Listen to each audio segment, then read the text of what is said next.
Salve, salve, queridos irmãos, sejam bem-vindos para o nosso podcast Partilha Entre Irmãos. Estamos de volta. Salve, Laura Beatriz, minha irmã. Salve, Padre Antônio. Tudo beleza? O senhor está inebriado pelo Espírito Santo. Pois é, estamos ainda sob os efeitos... Graças a Deus. ...da celebração de Pentecostes, festa linda, a coroação da Páscoa, né? A plenitude da Páscoa é o Espírito de Jesus ressuscitado em nós. Ele ressuscitou para encher todas as coisas com o seu Espírito Santo, e Pentecostes é o fim do tempo pascal, não no sentido só de o encerramento, pelo contrário. A né? finalidade. É a finalidade do tempo pascal. Toda a celebração da Páscoa de Jesus vai transbordando até esse preenchimento que é a festa de Pentecostes. Então ainda estamos, não vou dizer na ressaca, né? Mas ainda estamos nas alegrias da celebração de Pentecostes, com certeza. Padre Antônio, eu gosto muito de um livro que eu acho que está esgotado, que se chama Pentecostes é Hoje.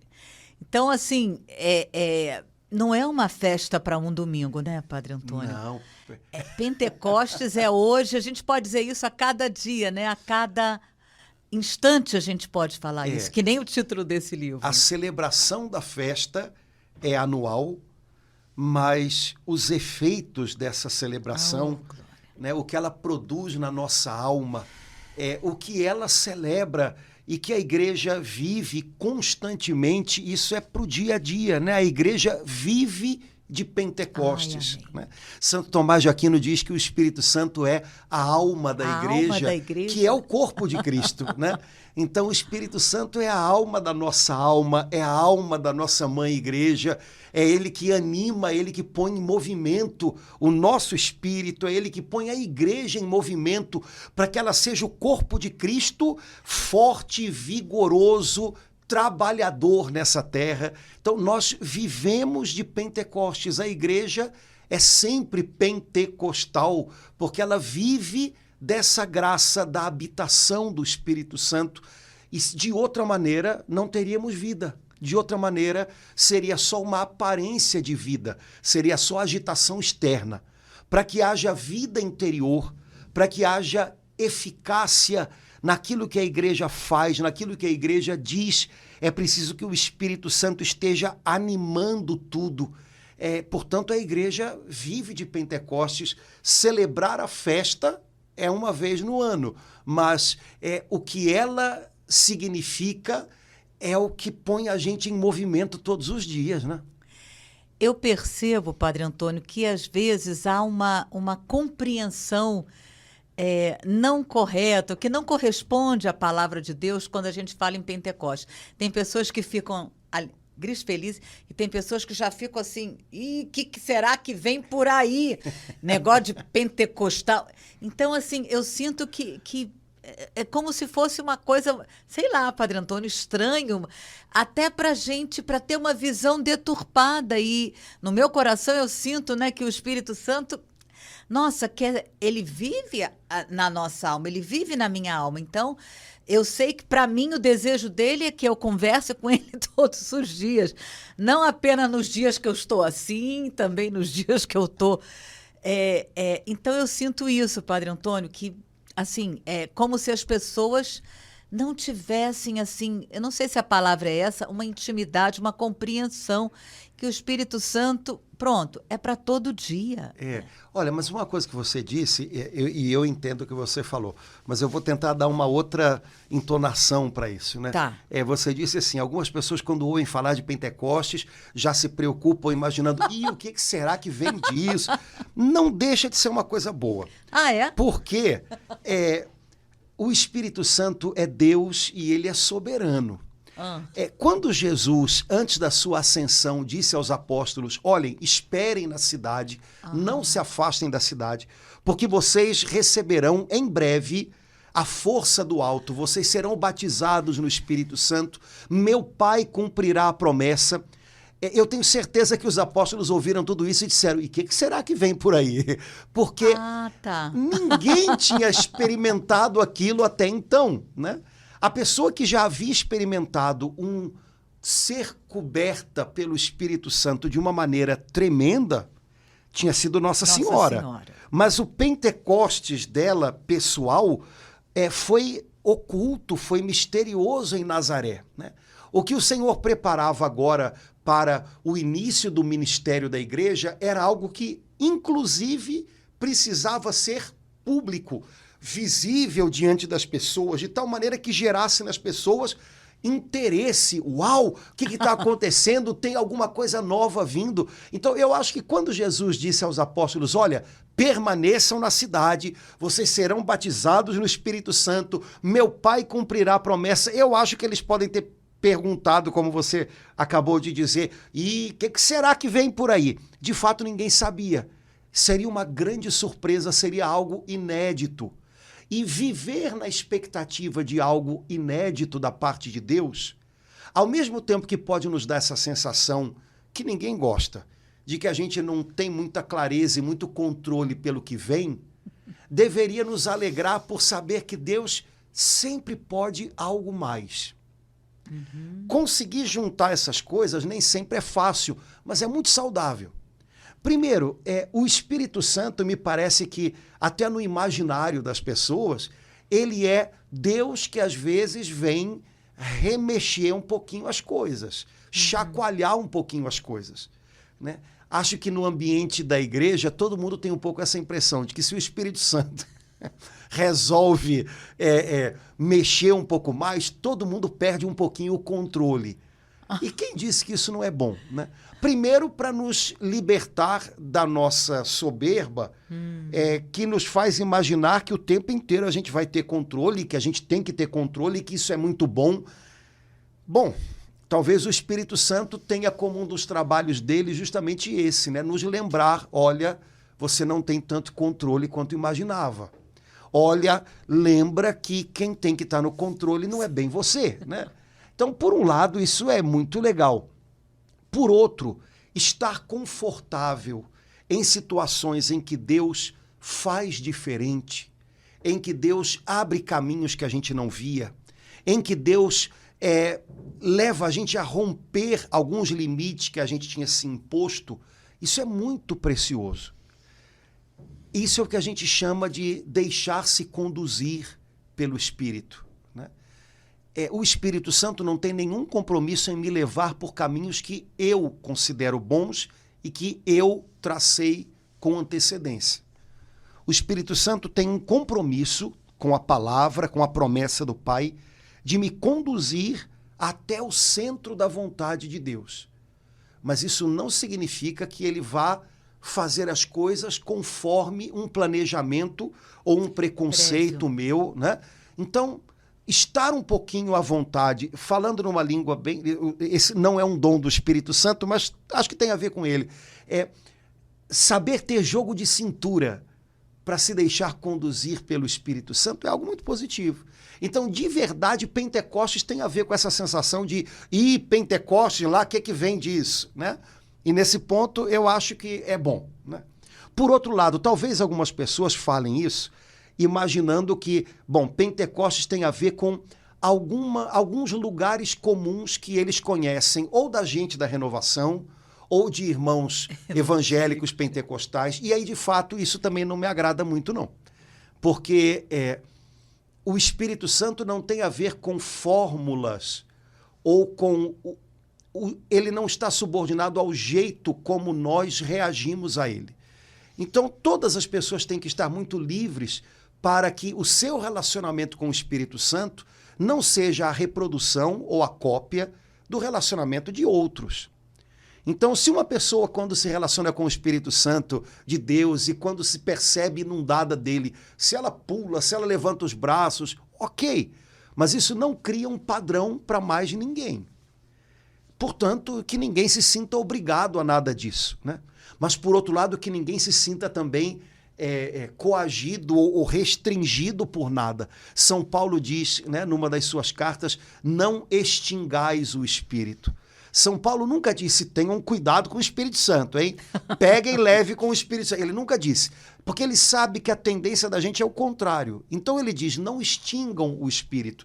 Ou seja, não deixem que o Espírito Santo seja abafado por conta de uma timidez ou por conta de, sei lá, um preconceito da cabeça de vocês ou alguma coisa que vocês acham que tem que ser de determinada maneira. Liberdade, liberdade. Então, justamente porque é um relacionamento muito pessoal, não é um relacionamento individual como se fosse eu e ele e ninguém mais tem a ver com isso. Não. O Espírito Santo vem para nos tornar membros de um corpo, né? Mas ele faz isso de maneira bem pessoal, né? O Espírito Santo interage com o meu jeitinho, com o meu caráter, com os meus talentos, com os meus dons. Ele me dá o que eu não tinha, mas ao mesmo tempo ele eleva o que o Senhor já havia providenciado para mim e por aí vai. Então, eu falei pra caramba. Deixa eu parar de falar. Não, Padre Antônio, eu tenho assim, eu ainda quero compreender essa palavra. Primeira de Tessalonicenses, né? Não extingais o espírito e tem uma outra tradução que eu acho que é não apagueis. Essa palavra, assim, ao mesmo tempo que ela é maravilhosa, mas ela me infunde temor. Quer dizer, significa que eu posso... Peraí. Você está falando isso para mim? Essa palavra é para mim? São Paulo tem 3 palavras que ele fala sobre não. Façam a outra isso, não extingais. É um pouquinho menos, não entristecer. Não né? entristeçais ou não contristeis o espírito e não resistais ao espírito. Então, assim, vamos ficar com essa primeira que o senhor citou, que eu acho assim, a mais forte, né? Então, significa, concretamente, se a palavra de Deus me diz para a igreja, não apagueis, quer dizer, eu corro o risco de apagar. Sem dúvida. Eu posso apagar. Meu Deus, como é que é isso? Como é que eu posso... Meu Deus! Eu posso apagar... O que entristeceu, eu entendo, sabe, Padre Antônio? Eu posso apagar o calor, eu posso apagar a luz dele, eu posso apagar os efeitos dele na minha vida. Porque, na verdade, na frase que São Paulo escreveu, esse espírito, às vezes é traduzido com letra maiúscula, às vezes é com letra minúscula, mas tá. Independente disso, a palavra em si, ela está num circuito de significado que é sempre relativo ao Espírito Santo. Uhum. Eu usaria uma outra palavra, não sufoque o trabalho que o Espírito Santo está fazendo em você. Pronto. Não abafe aquilo que o Espírito Santo tem feito germinar em você. Eu acho que com essas outras imagens talvez dê para entender um pouco isso, né? As nossas atitudes podem ser de um determinado tipo que aquilo que a gente faz, aquilo que a gente pensa, aquilo que a gente diz pode sufocar o trabalho que ele está realizando dentro da gente e que vai, de alguma maneira, em algum modo, se expressar através da gente. Lembra quando Jesus...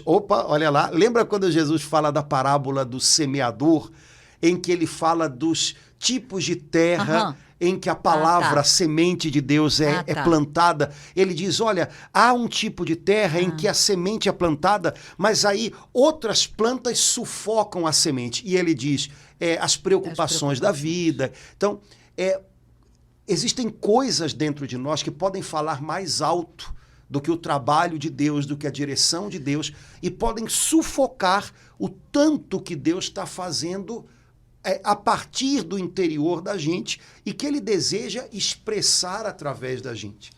Então, quando Jesus fala na parábola do semeador, cuidado, porque a preocupação, as preocupações que vocês têm exageradas, antecipadas, elas podem sufocar o que Deus está falando no coração de vocês. E aí, de repente, você dá tanto ouvido a prognósticos humanos, a ideias suas, porque você já está se preocupando com uma coisa daqui a uma semana, que você nem percebe que tudo isso já está abafando a direção que a palavra de Deus estava te dando. Assim também pode ser com o Espírito Santo, né? Sem perceber, a gente permite que coisas que a gente ouve, coisas que a gente pensa, e a gente às vezes pensa demais, né? Pensar demais não significa que a gente está pensando bem, né? A gente pode permitir que essas coisas abafem o trabalho que o Espírito de Deus vai fazendo na gente. Ainda bem que tem a terceira, que é enchei-vos do Espírito. Exato. Senão ia ficar... Pois é, mas São Paulo diz 3 nãos, né? Não entristeçais, Não apagar. Qual é o terceiro? Não apagueis, não resistir ao Espírito Santo. Não resistir é Atos? Não resistais ao Espírito Santo. E, não Laura, resistir ao Espírito Santo. Eu não lembrava dessa. Eu sei que são as 3. Eu não lembrava dessa, Padre Antônio. Não resistir ao Espírito Santo. São 3 coisas que a gente tem que tomar cuidado para não. E aí São Paulo diz, enchei-vos continuamente do Espírito. Porque se fosse feita uma tradução exata do verbozinho como ele aparece em grego, teria que vir o verbo com esse advérbio. Enchei-vos constantemente, enchei-vos continuamente, né, do Espírito. Não é um encher-se que, tendo sido feito uma vez, acabou. Enchei-vos continuamente do Espírito Santo. Né? Essa é a ordem que ele dá e que me parece que é o imperativo maior das cartas de São Paulo. Né? Encher-se do Espírito Santo é a maior urgência da nossa vida. Né? Porque cheios dele, nós vamos ser capazes de corresponder ao chamado de Deus, ouvir a direção de Deus, perceber a direção de Deus. Nós vamos ser capazes de resistir à obra da carne, né? Mas esvaziados do Espírito Santo, né? Nós não damos conta de tudo isso. Né? Querendo fazer todas essas coisas só por nós mesmos, é impossível. Né? Então, nossa vida cristã é sempre um trabalho em conjunto com o Espírito Santo. E a nossa parte é colaborar, ou seja, é trabalhar junto com ele. Né? A personagem principal da história é sempre ele. Agora, ouvindo o senhor dizer assim, enchei-vos, bom, depois acho que os irmãos colocam, né? Mas esse eu lembro que é Efésios. Então, aí o entendimento que me veio assim, é que existem assim, várias áreas assim, na minha mente, na minha vida, nos meus relacionamentos familiares, onde essa ordem precisa ser ouvida, né? Enchei-vos do Espírito. Gostei, foi muito bom essa explicação continuamente. Enchei-vos aqui, enchei-vos, né, naquilo que você está falando, enchei-vos naquilo que você está olhando, enchei-vos, né, nos passos que você está dando. Nesse momento eu tive assim, uma compreensão nova dessa palavra, dessa ordem de Deus, enchei-vos. Eu preciso assim estar atenta para saber assim hoje, nesse dia de hoje, onde eu sei que especificamente tem um lugar onde essa palavra precisa ser entendida e alcançada na minha vida. Hoje, onde que mais eu preciso ser cheia do Espírito Santo? Eu gosto de um outro detalhe que tem. Eu gosto tanto dessa passagem que ela vem até solta. Nossa, Padre Antônio. Eu gosto também nessa frase, porque tem um detalhe no verbo que me chama a atenção. São Paulo não diz peçam para ser cheios. Ele não diz vocês serão cheios, ele diz enchei-vos. Ou seja, é uma ação que a gente deve buscar. Eu devo realizar algo para ser cheio do Espírito Santo. Quer dizer, é claro que eu o recebo, né? Desde o dia do meu batismo eu o recebi no sacramento, eu o recebo constantemente nos demais sacramentos, né? Quando eu recebo a Eucaristia, o Senhor Jesus que vem a mim, Ele é quem nos batiza do Espírito Santo, Ele me enche novamente. Na comunhão recebida. Exatamente. Né? Quando eu me confesso dos meus pecados, eu sou cheio do Espírito Santo, Ele expulsa, né, o poder do pecado que havia em mim. Quando eu leio a palavra de Deus, eu sou cheio do Espírito Santo. Mas veja, em todas essas coisas, eu o recebo, mas ao mesmo tempo eu tenho atitudes, eu estendo as minhas mãos para recebê-lo. Né? E São Paulo diz enchei-vos, quer dizer, faça algo para ser cheio. É como uma pessoa que vai diante do mar e que vai com, sei lá, né, um jarro e ela sabe, o mar está ali à disposição dela, mas ela vai e recolhe algo daquele mar para ela. Né? Eu acho que isso é legal porque dá-me a impressão de que não é algo distante. Ok, o Senhor vai me encher do Espírito Santo, então o que é que eu faço? Eu vou esperar, quem sabe um dia. Não. O apóstolo Paulo diz em Efésios assim, enchei-vos do Espírito Santo, ponto. E aí ele diz, uma série de coisas que eu acho que tem a ver com isso. Recitai salmos, hinos, cânticos, celebrai os louvores do Senhor, rendei graças por todas as coisas. Eu creio que quando Paulo diz isso, ele está dizendo todas essas coisas são a sua jarra recolhendo no mar a água viva do Espírito Santo. Você precisa ser cheio do Espírito Santo em alguma coisa sobre a qual você tem se debruçado muito nos seus pensamentos, alguma coisa que tem gasto muito os seus neurônios, pois então, ao invés de ficar enlouquecidamente pensando nessa coisa, dê graças ao Senhor no meio dessa situação. E ele vai encher você do Espírito Santo em tudo que se refere a isso. Olha como é diferente. Eu posso ter um problema sobre o qual eu já pensei 10 milhões de vezes. E cada vez que eu penso mais uma vez naquele problema, eu me sinto mais esvaziado. Esvaziado de forças. Eu não vou conseguir. Não, eu não consigo mais encontrar uma saída. Né? Esvaziado de ideias, esvaziado... Até que, de repente, eu começo a render graças por todas as coisas, em nome de Jesus Cristo, ao Pai. Pai, eu te agradeço, porque apesar de não saber, apesar de não ver, eu sei que nada é oculto a ti, e eu te agradeço porque esse meu problema cabe nas tuas mãos. Eu agradeço porque tudo coopera para o bem dos que te amam. Pai, eu te agradeço porque essa situação que hoje para mim parece um obstáculo do tamanho do mundo, ela não me afasta do Senhor e o Senhor vai transformá-la num pedaço do meu caminho em direção a algo maior. Pai, eu te agradeço. Você vai rendendo graças e de repente você vai sendo cheio do Espírito Santo no que se refere àquela situação. Nossa, Padre Antônio, sabe para onde a outra opção é reclamar e se perder. Olha, eu fui agora lá no fundo daquela prisão, no andar de baixo, com São Paulo preso, com os pés amarrados na estaca, meia-noite cantando hinos e louvando. Quer dizer, porque à medida que o senhor falava, eu pensei, meu Deus, enchei-vos. Então, às vezes a gente acha que essa palavra é para um final de semana maravilhoso de retiro. Ou então, enchei-vos do Espírito Santo naquela missa de domingo, maravilhoso. Mas não só.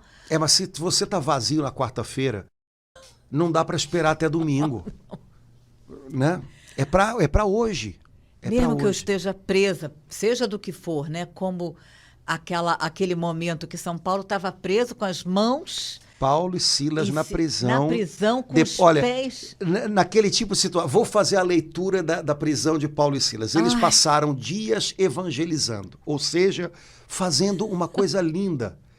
Eles falaram de Jesus para um monte de gente, e gente foi curada, gente foi liberta, fizeram bem para tanta gente. E sabe qual foi o troco que eles receberam depois disso? Fizeram uma fofoca e eles foram presos. Eles foram presos e levaram uma surra. Depois da surra, eles foram colocados no fundo de uma prisão, né, no lugar mais escuro, mais ruim da prisão, o que naquele tempo devia significar um buraco no chão ou uma caverna úmida. Já era perto de meia-noite. Então imagina, você faz uma coisa ótima, você faz bem para os outros e recebe como paga uma injustiça enorme. Depois, não bastasse você estar recebendo uma injustiça, você ainda leva uma surra, quer dizer, você está com o teu corpo moído.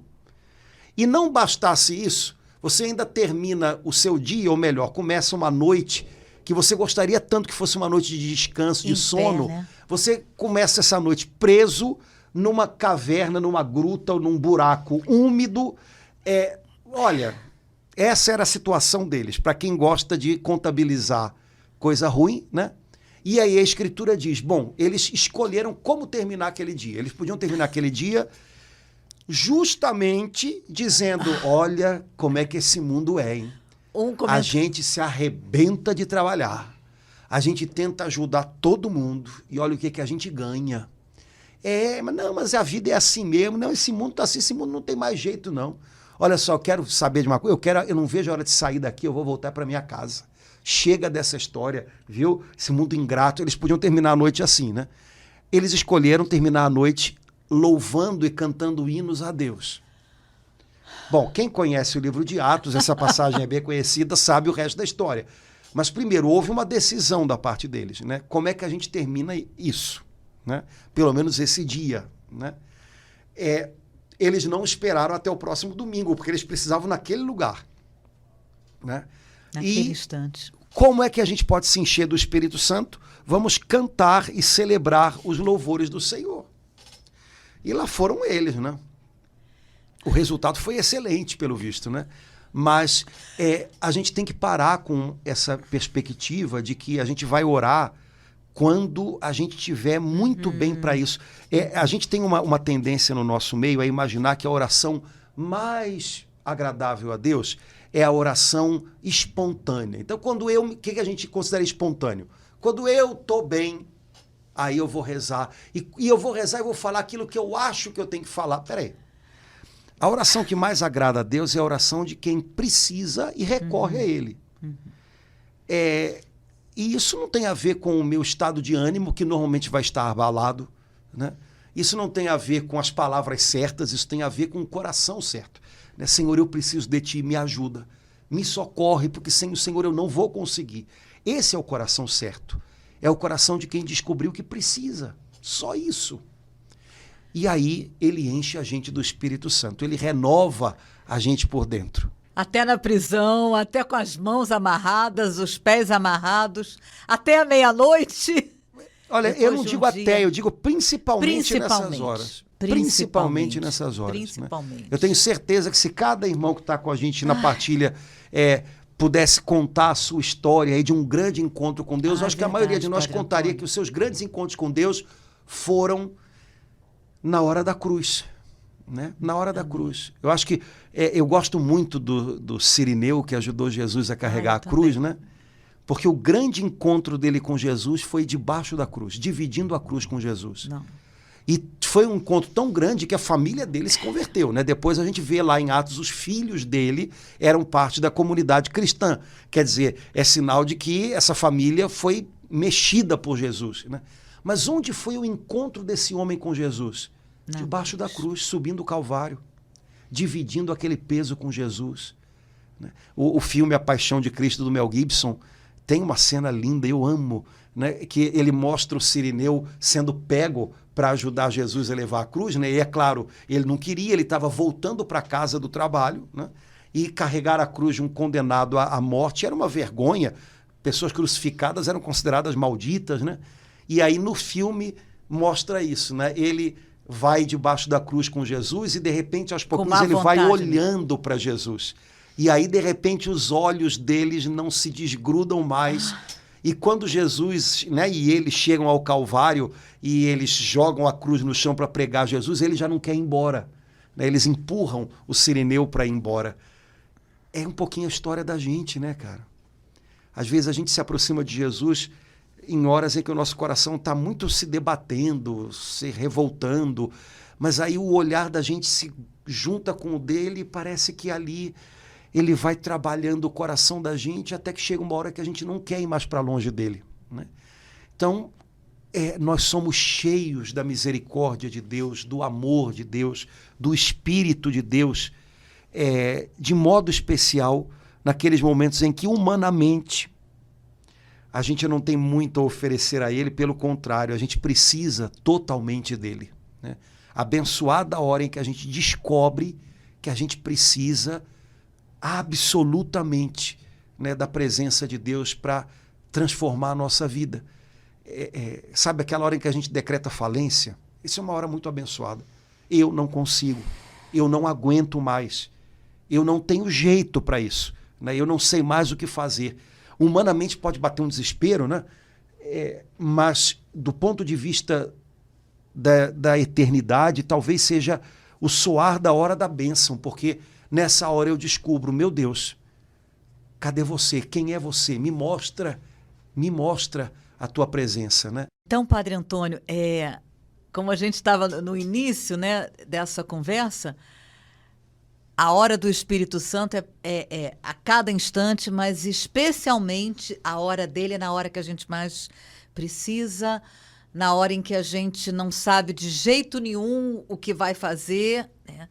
Na hora em que a gente está preso, na hora que a gente se encontra sem saída de uma forma toda especial. Essa é a hora do Espírito Santo. Que coisa, né? Você falou que você gosta de um livro chamado Pentecostes é Hoje, né? A gente poderia escrever um livro.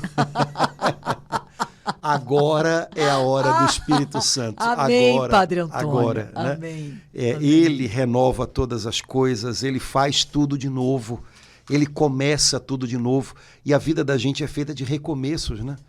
E recomeço, me parece que poderia ser um outro nome para ele, né? O Espírito Santo é o recomeço de Deus para a nossa vida, né? Quantas vezes for preciso, né? O Espírito Santo foi dado por Jesus aos apóstolos após a ressurreição para que eles pudessem perdoar, né? Receber o Espírito Santo, a quem perdoardes os pecados. E o que é perdão se não um recomeço? Se a gente parar para ver, mesmo, né, esse recomeço tem sempre muito a ver com ele, né? E talvez muitas pessoas que façam essa experiência com o Espírito Santo, que algumas outras pessoas acham às vezes esquisita, né? Mas que é a delas, né?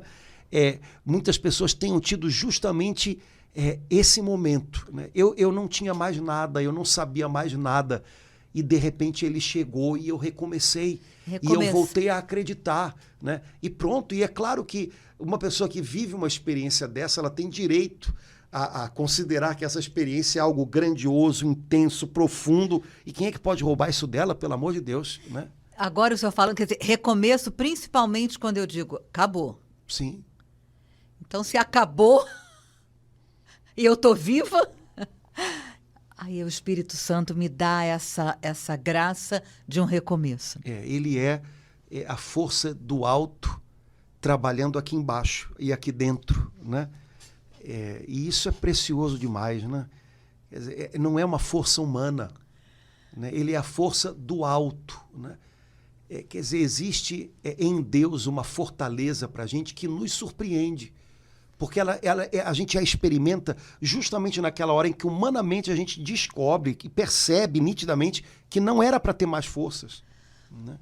E eu acho que todos nós aqui conhecemos pessoas que nos mostraram isso de algum modo, né? Pessoas que humanamente estavam naquela hora em que, sabe, parece que tiraram tudo. E como é que essa pessoa está de pé? Né? Porque ela tem uma força do alto que puxa ela para cima, sabe? Que a coloca de pé, né?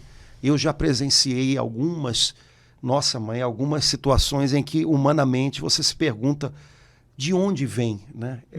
Essa força. Não é algo humano, não é algo, né? É Deus mantendo a pessoa de pé, segurando ela a partir de dentro, né? Esse é o Espírito Santo, né? Esse é o Espírito Santo. Sei lá.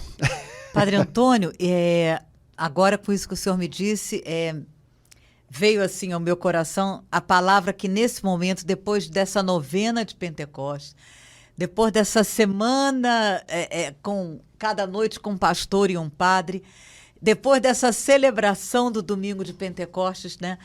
O que ficou hoje para mim o versículo assim que está me alimentando o Espírito Santo vem em auxílio à nossa fraqueza.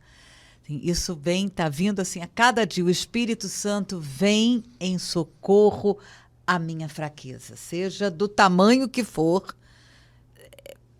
como essa que o senhor acabou de descrever, seja uma fraqueza que está me fazendo cair todo dia, não é nada gravíssimo, mas é uma fraqueza que vem se repetindo, que vem me arrastando, que vem me causando problemas na minha casa, na minha família, e talvez por eu não achar ela grave, mas o Espírito Santo vem em auxílio da minha fraqueza, dessa fraqueza.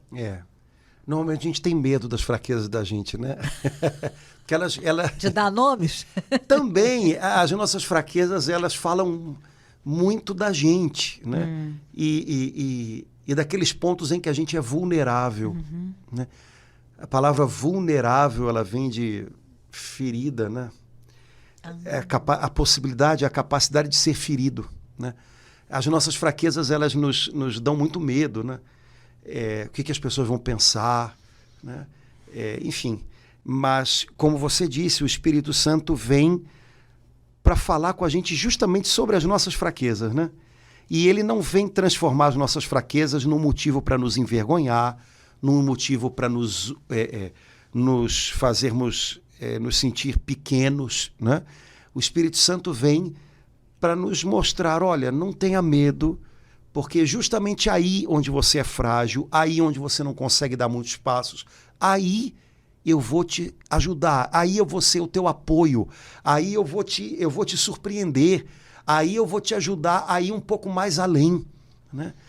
E de uma maneira bonita, né?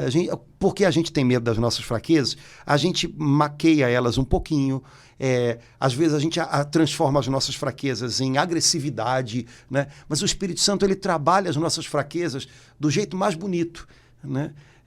Fazendo a gente não ter medo delas, dar nome a elas, reconhecê-las justamente para que a gente não se torne refém delas, né? E ele nos ensina a trabalhá-las de uma maneira muito bonita, esvaziando elas de todo o potencial de agressividade que elas têm, né?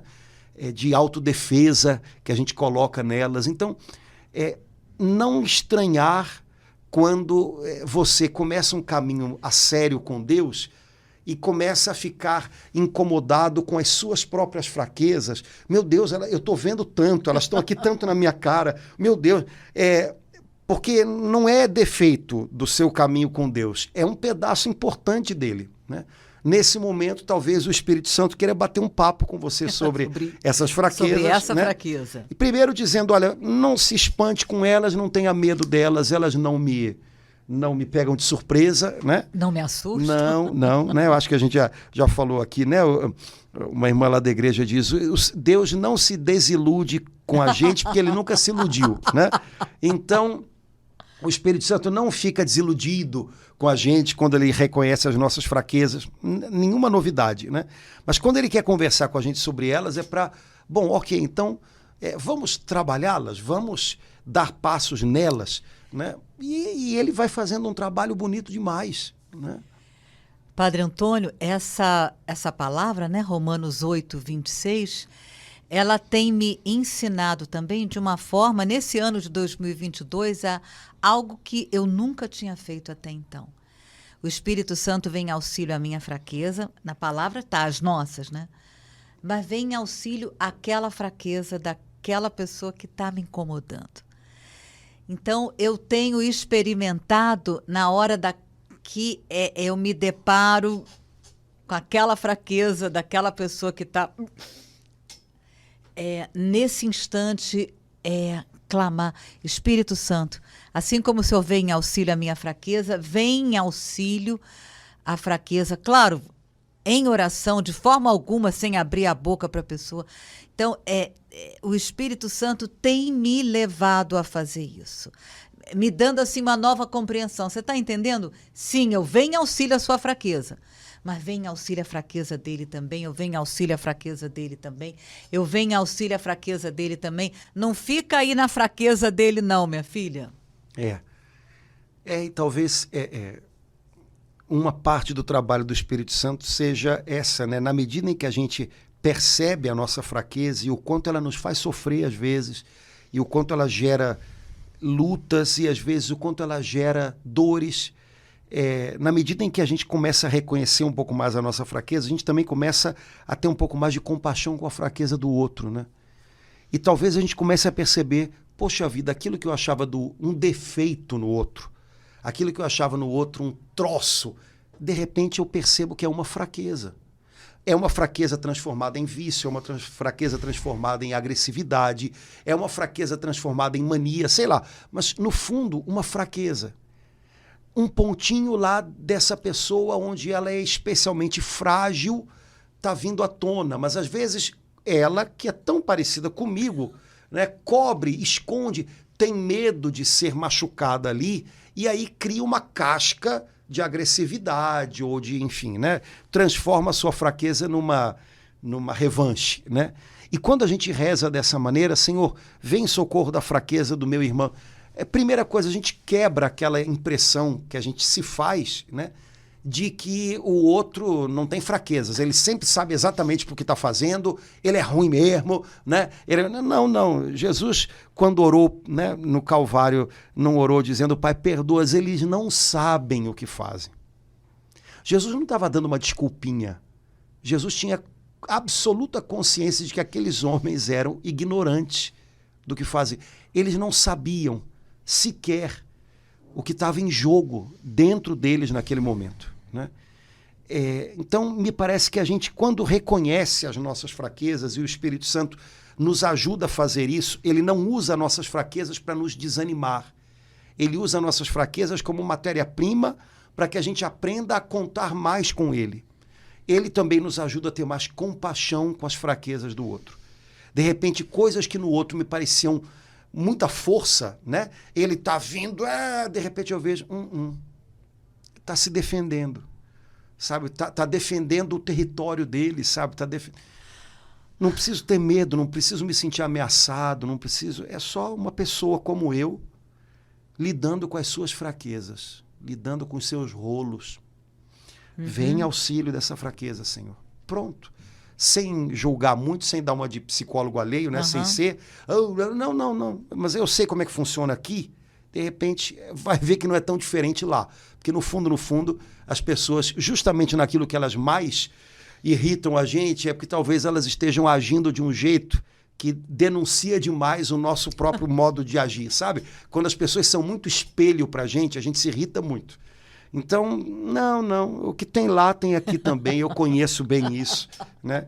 Então, vida que segue, vamos lá, Senhor, vem em socorro da fraqueza desse meu irmão, né, que é feito do mesmo barro que eu, e a gente está vendo aqui, então vamos lá. E o Espírito Santo ajuda a gente a olhar uns para os outros de um jeito melhor, sabe? De um jeito menos cheio de cobranças, de acusações, de complicações, de julgamentos.